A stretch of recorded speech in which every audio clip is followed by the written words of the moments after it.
andás, Lucas? ¿Todo bien? Buena gente linda, ¿qué tal? ¿Cómo están? Hola Fer, hola a todos los que nos están escuchando. Bueno, hoy se viene un tremendo programón.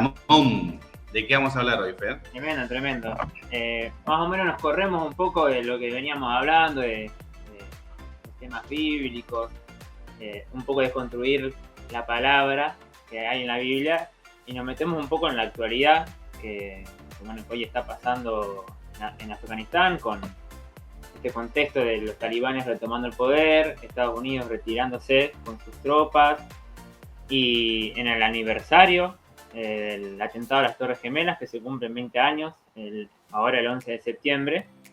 Bueno, creo que era el momento para tocar este tema, un poco para traer claro sobre agua, ¿no?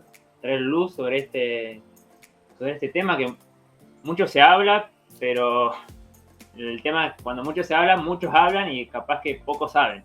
Entonces, creo que teníamos que traer este tema para charlarlo. Sí, y además, de alguna manera, si lo queremos vincular con lo bíblico, ¿no? Que un poco es lo que hemos estado haciendo hasta ahora, nos ha motivado, no solamente la cuestión del aniversario del atentado a las Torres Gemelas, sino también la instrumentalización y el uso de la figura de Dios para fomentar y realizar y desarrollar hechos y actos violentos a lo largo del mundo, especialmente que estuvo inspirado por el expresidente, en ese momento el presidente George Bush en Estados Unidos, que, fíjate, ¿no?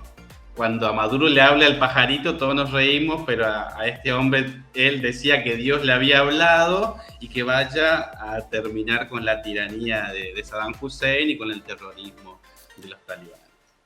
Ah, sí, sí. La verdad que es terrible. Yo, bueno, lo leí hace poco, un poco desganado todo lo que... obviamente esto es rumores, ¿no? Pero es con fundamento, ¿no? Con demasiados rumores.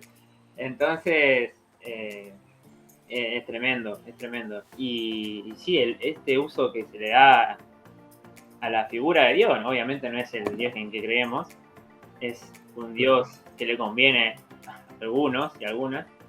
Que un poco así habíamos arrancado, ¿no, Fer? Nuestro programa de decir cuál es el Dios, Dios violento, un Dios de paz, un Dios de amor. Acá aparece esto que habíamos discutido en nuestro segundo programa, ¿sí? Cómo determinados pasajes de la Biblia son utilizados por figuras con poder nefastas y que terminan llevando adelante actos tan o más terroristas que los que dicen combatir en el nombre de Cristo. Por eso el título también de este programa, un Jesús invasor y un Alá terrorista. Tal cual. Y hay una figura digamos, una figura que está en los medios hoy por este tema de Afganistán, que es el de las mujeres, ¿no? Este temor de qué le va a pasar a las mujeres con el régimen talibán. Y bueno, y por eso queríamos traer una mujer que sepa del tema, ella es musulmana, tiene un montón es especialista en este tema, que está hablando en muchos medios hoy en día, obviamente por esta actualidad, que nos va a traer un poco para desconstruir esta palabra que se está escuchando mucho en los medios, esto de salvar a las mujeres, ¿no? Porque por todo lo que está pasando. Así que bueno, ella es... Sí, vamos a presentarla. Vamos a presentar su currículum. Ella es Belén Torchiaro, estudios árabes, teorías feministas, estudios postcoloniales, interseccionalidades y feminismo islámico. Le damos la bienvenida a Belén Torchiaro. Buenas noches, Belén, ¿cómo estás? Bienvenida al programa La Burra de Balam. La verdad que es un gusto que estés hoy con nosotros. Sabemos que tus tiempos más hoy en día están bastante más que complicados, así que más muy agradecido de que estés con nosotros. Lucas. Hola Belén, salamu aleikum, bienvenida. Un Muchas gusto gracias. estar acá con vos. Sabemos que, como decía Fer, que te están llamando de todos lados, así que es un gustazo y un privilegio que estés acá con nosotros. Muchísimas gracias a ustedes. Wa alaikum salam. Es el saludo universal del Islam, que significa la paz sea con ustedes. Muchas gracias. Bueno, hoy en día nos trae un tema que la verdad está atravesando la opinión pública aquí en Argentina y la realidad en Afganistán, más que cruda. Sabemos que tiene un contexto histórico que viene de hace muchas décadas, pero hay un desencadenante que es bastante importante a nivel mundial, que digamos que cambió la era moderna, que es el atentado a las Torres Gemelas del 11 de septiembre, que dentro de poco se van a cumplir 20 años, y que justamente con lo que está pasando hoy en Afganistán, con el retiro de las tropas de Estados Unidos, creo que venía a colación para hacer un programa. Y bueno, queríamos llamarte vos, ya que sos musulmana, sos mujer, y como te escuché el otro día con un periodista, él decía que la mayoría de los que hablan no son musulmanes y son hombres, entonces la verdad que la persona indicada creemos que sos vos. Y hay un contexto religioso después del atentado, que es esto que pensaba Bush, que la verdad que uno se lo pone y le da miedo. Esto que decía que él tuvo una revelación de Dios a la hora de invadir Afganistán. Que yo estaba leyendo una nota en página 12 que lo llamó al presidente de Francia, le explicó, ¿no? Habló Dios, y en Ezequiel, en el libro de Ezequiel está esto, y Chirac, el presidente de Francia en ese momento, no lo entendió mucho, entonces llamó a un especialista, y cuando el especialista en teología le contó lo que le quiso decir Bush, se murió de miedo, que este vago está loco. Y entonces pensaba, digamos, ahora va la pregunta, y más allá de este contexto un poco loco de la hora de decidir de Bush de invadir Afganistán, si ahí también nace la islamofobia del siglo XXI, con eso de querer invadir Afganistán por el solo hecho de ser de Medio Oriente. Bueno, a ver, para mí la islamofobia tiene un rastreo genealógico muchísimo anterior al episodio moderno de las Torres Gemelas y de hace 20 años. Sí, empezamos a considerar ya todas las expediciones del mundo europeo, el mundo blanco, occidental, a todo lo que es el mundo no occidental, y esta ficción construida en una grieta es una palabra acá en Argentina que tiene muchas connotaciones, pero digamos, si empezamos a pensar cómo se construye esa otredad, ¿no? Cómo se construye ese ideario colectivo del otro y desde a dónde se marca esa otredad, ese mundo no occidental. ¿Qué es Oriente?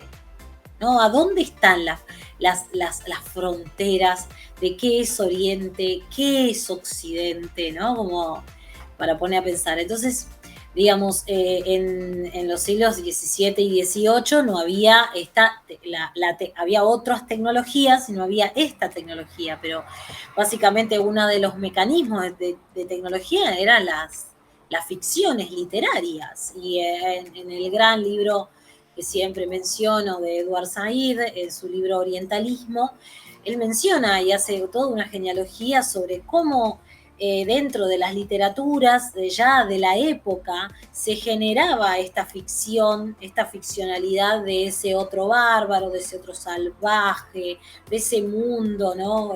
Tan exotizado y tan puesto en tela de juicio y tan creado de una manera caricaturesca sobre ese mundo árabo-musulmán, como lo llama Edward Said. Después, si vamos al advenimiento ya de la modernidad, se puede decir claramente, y hay muchísimos autores que trabajan el tema, que desde la caída del muro de Berlín, desde la caída del bloque soviético, había que generar un nuevo enemigo público, ¿no? Un nuevo enemigo mundial. Y ese nuevo enemigo en su momento, desde esa caída del bloque soviético, claramente fue el mundo islámico, fue el Islam. Y esto hace que lleva a un reduccionismo tal en este discurso occidental, hace que no importa en qué lugar del mundo habites, no importa en qué parte del planeta estés, pero si perteneces a una comunidad musulmana tenés que salir a responder por cualquier acto terrorista, violento, bélico de una comunidad musulmana X, ¿no? Ahora porque está el caso afgano, pero verdaderamente es con todos los casos así, ¿no? Verdaderamente es cada vez que sale algo sobre el mundo islámico, tenemos todas las personas musulmanas del mundo entero a tener que como salir a responder. Por eso se universaliza, ¿no? Eso es el discurso que se empaqueta y ese es el discurso que subyace, que se subtitula con la islamofobia y el racismo mundial, ¿no? Esa persecución, ese discurso absolutamente racista y generando y naturalizando una racialización mental, ¿no? Estancando bloques, generando bloques estáticos, como si hubiese un solo Islam, cuando las personas que estudiamos religiones entendemos que hay una multiplicidad de escuelas religiosas en todas las religiones. Como hay una multiplicidad de escuelas en todo, si hablamos de feminismos, no hay un solo feminismo. Hay una multiplicidad de debates dentro de los feminismos. Bueno, no hay un solo Islam. Hay una multiplicidad de contextos islámicos. Y después, por otro lado, la asociación a que árabe y musulmán es lo mismo. Y no es lo mismo, ¿no? Árabe se refiere a una cuestión étnica, ¿no? A una identidad étnica. Que si vamos más puntualmente, son las personas del mundo, digamos, de la media luna fértil, del levante mediterráneo o de lo que se llama Medio Oriente. Eso es una cuestión étnica. Pero el Islam ha avanzado en diferentes lugares del mundo, como por ejemplo en contextos de países africanos, como por ejemplo en contextos de países de Asia Central, como es el caso de Afganistán, o como por ejemplo países del sudeste asiático, Malasia, Indonesia o hasta Persia con Irán. Digamos, el mundo islámico es un mundo muchísimo más amplio que el mundo árabe y es un mundo, digamos, absolutamente diverso, ¿no? Con una complejidad de diversidades y una mixtura de culturas y cómo el Islam ha llegado a diferentes lugares culturales a lo largo de la historia y cómo ha convivido con culturas, ¿no? Porque el Islam llega a determinadas culturas y convive, y hay lugares en donde se hace un sincretismo, que es lo que se estudia en sociología de las religiones, digamos que se hace un sincretismo entre la cultura y lo que llega desde el lado religioso. Belén, uno de estos ejemplos me parece que es el del Imperio Otomano, en el que han convivido con relativa paz, digamos, judíos, cristianos y musulmanes, hasta la intervención, digamos, violenta, nociva y arbitraria de ciertas otras potencias externas, digamos, como el caso de Francia e Inglaterra, especialmente en el caso específico de la zona de Palestina. Sí, bueno, por supuesto, el desmembramiento del Imperio Otomano, la caída después de la Primera Guerra Mundial, genera una fisura colonial en cada uno de los países que se gestan, donde cortan, trazan en el mapa, ¿no? Como esto que viene bien desde las teorías de las teorías postcoloniales, digamos, de los estudios de la colonialidad del poder, ¿no? Cómo se gesta y se corta, se trazan esos mapas como si fuesen cortes de bisturí sobre los cuerpos, porque incluso volviendo al caso afgano, han dividido la etnia mayoritaria pashtun, ¿no? Entre la línea dura, que es hoy en día entre Pakistán y Afganistán, ¿no? En esa línea han intentado dividir a esa etnia y generado esos estados con esas divisiones justamente para el famoso divide y reinarás, ¿no? Para que no se vuelva tan fuerte y poder disciplinar a ese pueblo. ¿Y se podría rastrear en ese punto, digamos, esta división arbitraria, digamos, desde el pueblo de la nación pastún, los orígenes, digamos, de este problema con los talibanes? Sí, bueno, hay muchísimos orígenes. Los principales orígenes yo siempre me refiero a varios puntos. Principalmente, si vamos a analizar el mundo musulmán, hace 150 años atrás no había ningún grupo violento ni totalitarista. Entonces, ni existía eso que se llama islamismo, que es otra gran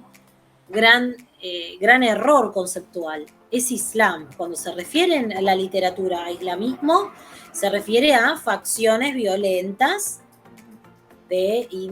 facciones violentas. Si vamos al raconto de hace 150 años atrás, esto no pasaba en la región, no había estas facciones absolutamente violentas. La colonialidad y la colonización han cambiado a lo largo de la historia, y esto no ha sucedido solamente con el Islam. Han modificado los principios religiosos en muchísimos factores. El colonialismo llega a todo, digamos, es absolutamente multifacético, llega a todas las disciplinas y a todos los factores sociales. Y el factor social religioso es uno más, digamos. Hay miles de ejemplos de cómo originariamente los mensajes eran uno, y con la intervención de la colonización y el poder han cambiado también incluso las interpretaciones, y las respuestas son más violentas, con respuestas más violentas que las que reciben. Entonces, digamos, el otro día escuchaba a un líder religioso musulmán acá de Argentina, que yo quiero muchísimo, y dijo algo que me encantó, que es cuando hablan del Ku Klux Klan, se sobreentiende que no se está hablando de todo el cristianismo. Digamos, no es necesario salir a aclararlo. Pero cuando se habla de los talibanes, sí es necesario salir a aclarar que el grupo talibán es un grupo violento, totalitarista, y que hacen un uso político del Islam y que no representan en nada al Islam. Que no son reconocidos por ninguna escuela islámica a lo largo y a lo ancho del mundo islámico. Ni siquiera la más ortodoxa. Entonces, digamos, esto, ¿qué se esconde detrás de esto? Se esconde una profunda islamofobia. Se esconde un profundo racismo. Tal cual.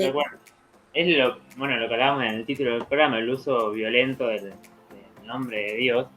Y es verdad lo que vos decís, porque uno incluso lo tiene que repetir un montón de veces, esto, no, pero no son, hay así.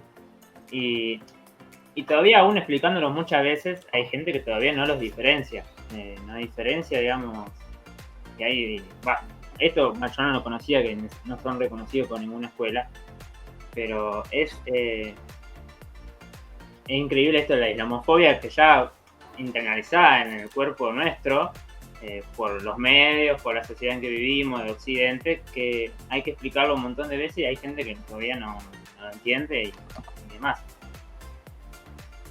Sí, porque es una maquinaria ideológica, es un sistema. Claro. Esto no es que es nuevo y es, digamos, hay una construcción intencionada y es algo, digamos, son discursos intencionados de poder. No es arbitrario ni espontáneo. Porque convengamos que no viene, a ver, no es útil explicar estas diferencias a la hora de tener intereses geoestratégicos, digamos, porque en realidad no me sirven para poder enfocar y justificar lo que yo estoy, una acción violenta sobre un territorio sobre el cual no vamos a decir, no, pero hay un grupo que no es violento, no. vamos a meterlos todos en la bolsa. No, el poder no busca explicar, digamos, estas cosas que no ayudan a justificar sus acciones. Y además de eso, justificar cualquier tipo de intervención a través de la modernización. La modernización es un invento colonial. O sea, en nombre de la modernización se hicieron barbaridades. Pero, ¿en qué? O sea, para modernizar a los bárbaros. Seguro. Como yo ponía en mis redes en estos días, hay muchos talibanes de saco y corbata. Y no es que estoy parafraseando al Principito ni haciendo, digamos, pero hay muchísimos talibanes de saco y corbata, pero que no se mencionan, ¿no? Digamos, antes de ayer, un dron norteamericano mató a más de una familia entera y entre ellos 6 niños. Pero en todos los medios internacionales estaba puesto los nombres y apellidos de los marines. Ahora, la humanidad del otro lado para ellos no es humanidad. Claro. Vos hablás mucho de esta retórica salvacionista, digamos, de que onda, primero te invado, pero porque yo soy el único que te puedo salvar, digamos, onda. Sí, bueno, en verdad no es algo que yo hablo, digamos, hay millones y millones de mujeres alrededor del mundo en esta escuela, y es algo que viene hace muchísimo tiempo en centros de estudios y generando conocimiento y problematizando, ¿no? Poniendo en tela de juicio esto y problematizando. Yo trabajo con una gran docente que es Karina Vidaseca, tenemos una cátedra en la UBA, digamos, y problematizamos un montón de esto en diferentes marcos teóricos a lo largo y a lo ancho de un feminismo interseccional, ¿no? De pensar esto en diferentes escenarios, ¿no? Y este discurso de salvación es con toda la otredad a la que se quiere racializar.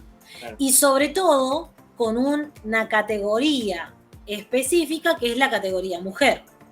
Siempre el cuerpo territorio de la mujer a ser salvado. Y pondría en tela de juicio, digamos, a ser colonizado.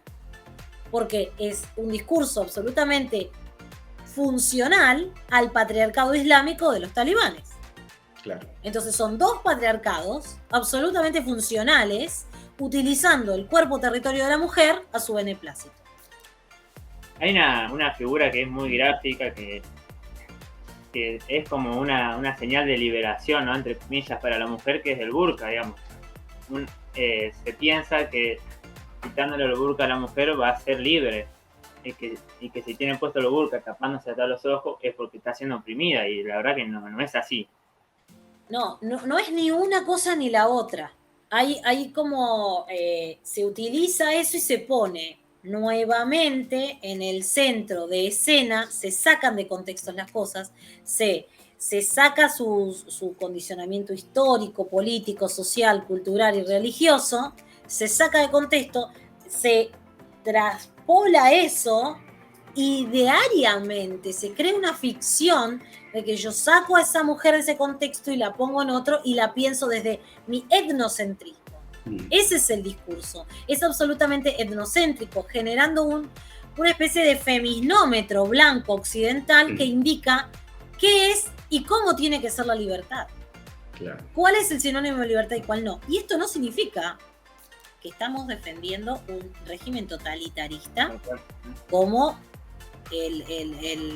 los violentos y la crisis de lesa humanidad que está pasando en Afganistán, sino lo que se invita desde estas perspectivas, desde este marco teórico, se invita a pensar, a problematizar si verdaderamente este discurso tiene una acción real o si es solamente con el fin de colonizar una vez más, ¿no?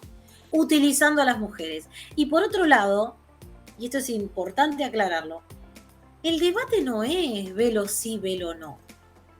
hablar de eso es absolutamente reduccionista, es hasta el hartazgo. Tipo, si sos musulmana, y hablar del tema del velo es, o sea, digamos, llega un punto que no pueden hacerlo tan reduccionista. No es como, no es un dress code para una fiesta de 15. Es una identidad cultural.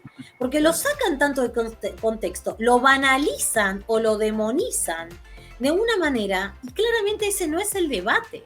Hay millones de mujeres musulmanas en lugares occidentales que conviven con su velo porque es parte de su identidad. Como hay millones de mujeres musulmanas que no vienen de familias de contextos musulmanes, que se islamizan y que usan el velo. Como hay millones de mujeres musulmanas que deciden no usarlo. Como hay otras millones de mujeres musulmanas que empezaron a decidir usarlo por un contexto colonial. Miles de casos, la guerra de Argelia, la situación digamos, de la revolución islámica de Irán. Se han vuelto a poner el velo cuando tenían un gobierno colonizador que lo que le decía era, nosotros las vamos a liberar, se los tienen que quitar.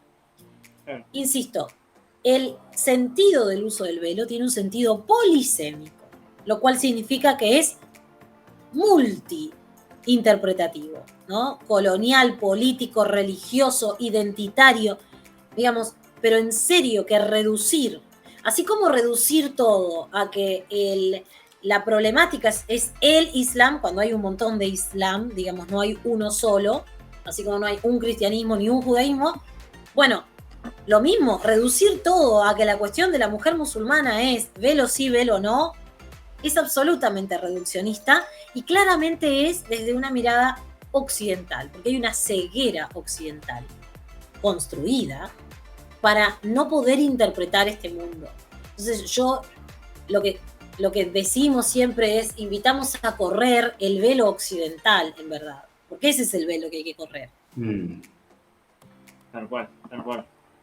¿Qué pensás, o sea, qué se abre después del atentado a las Torres Gemelas a nivel internacional, especialmente enfocado al mundo árabe y al Islam en particular?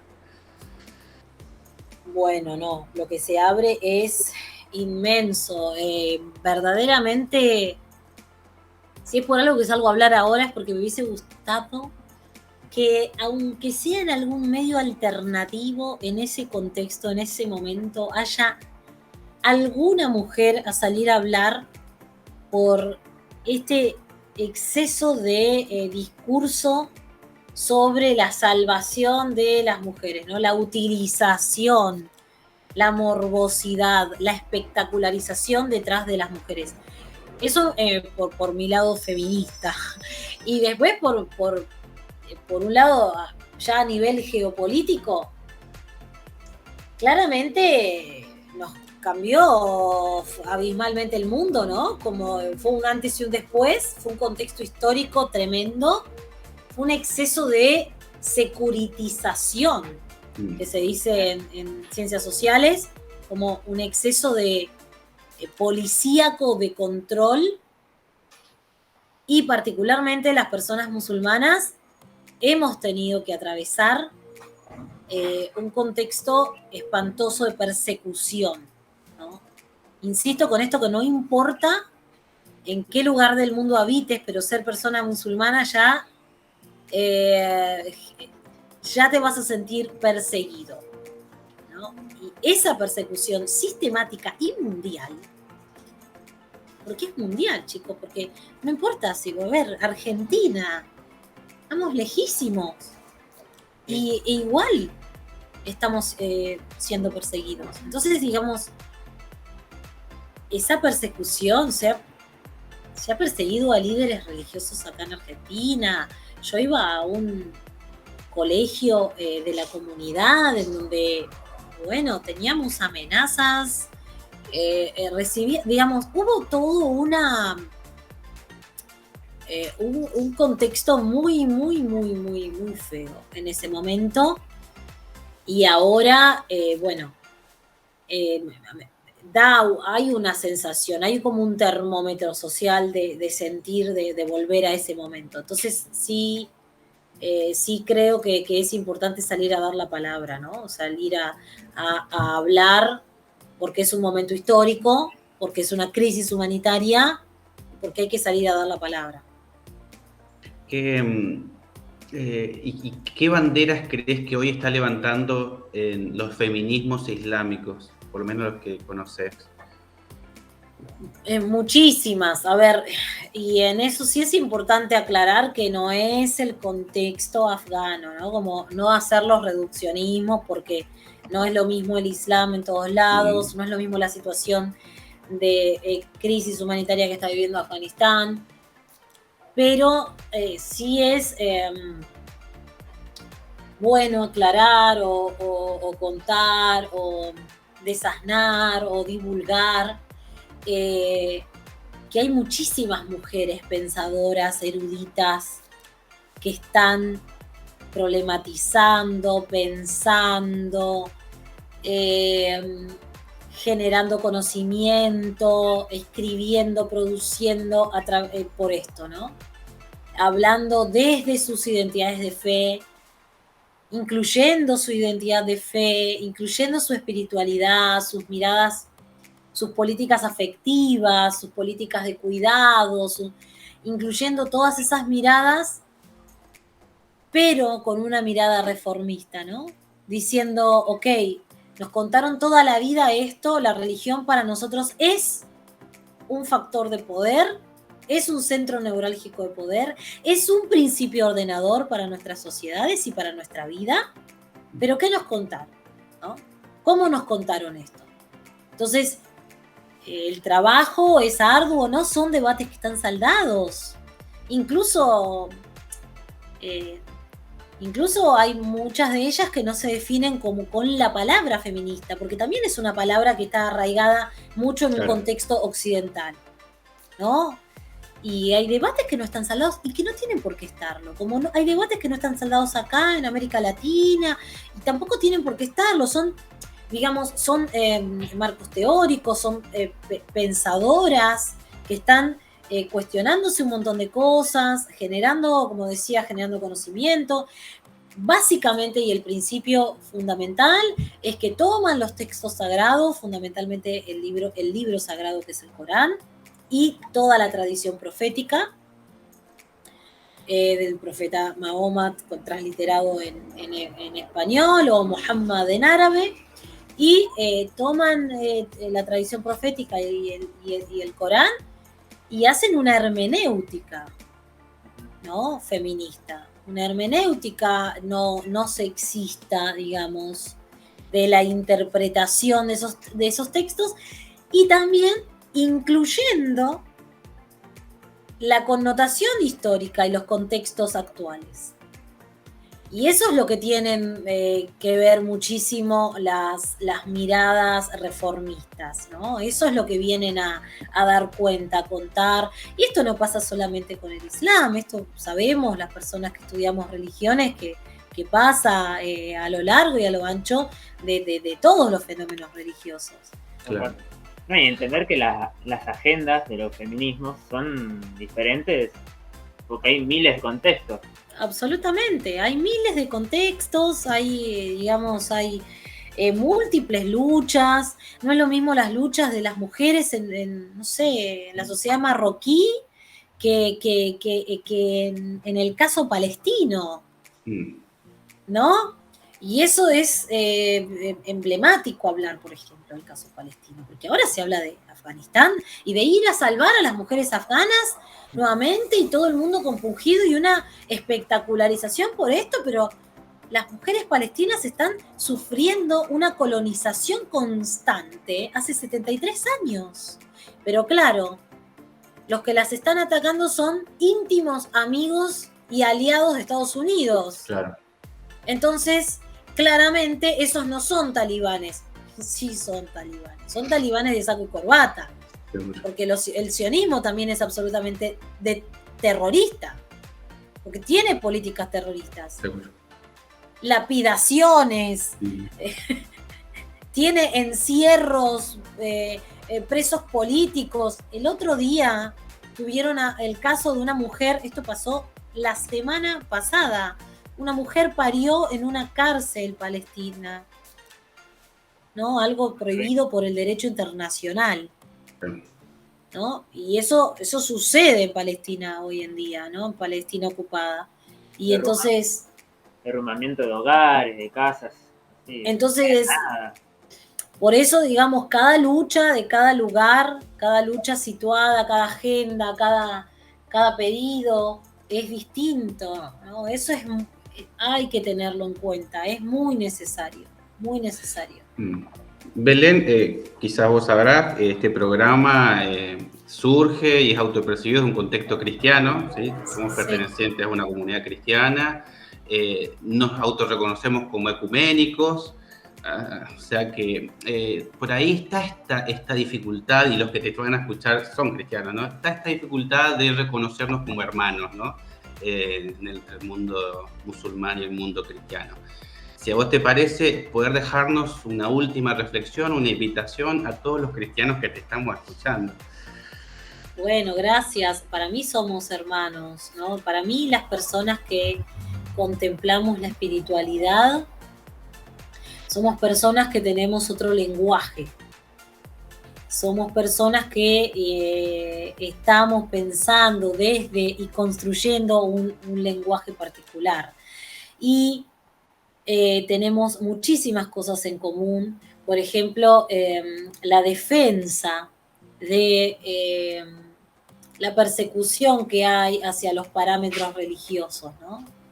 La persecución que hay hacia asociar que la religión es el único mal de todas las cosas, de todas las causas, y pensar que la religión es una sola monolítica, cerrada, un ladrillo que no tiene diversidad ni movimiento, un status quo. Y particularmente, a ver, tanto el judaísmo y el cristianismo y el islam son 3 religiones monoteístas, son 3 religiones que conviven con la misma, vienen desde la misma raíz, su línea abrámica, son pueblos que han atravesado muchísimas situaciones en común, que conviven con muchísimos mensajes en común,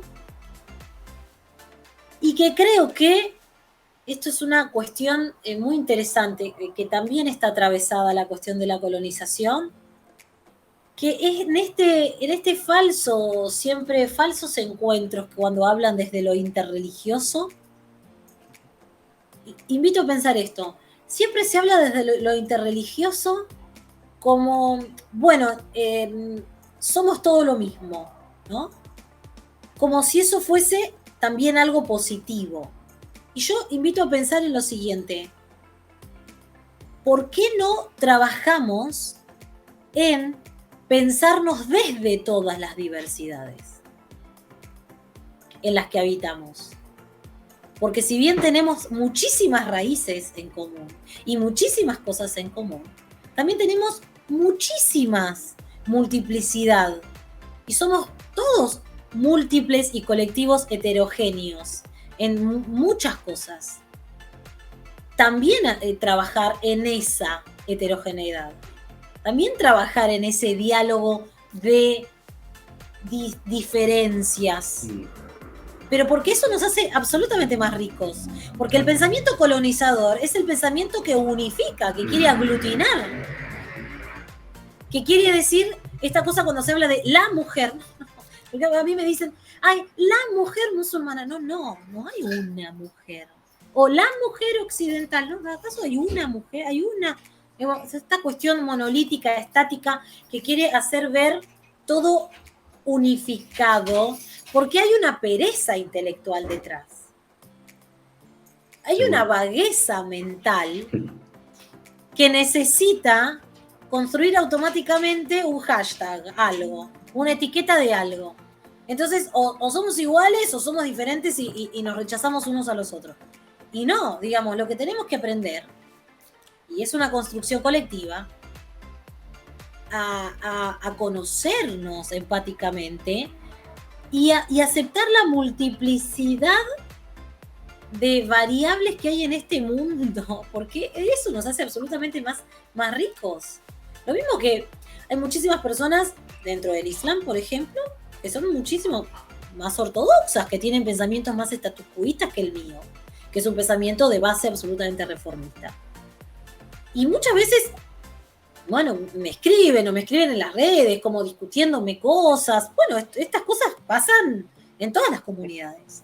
Seguro. Diferencias entre las comunidades. Y mis respuestas son siempre la misma.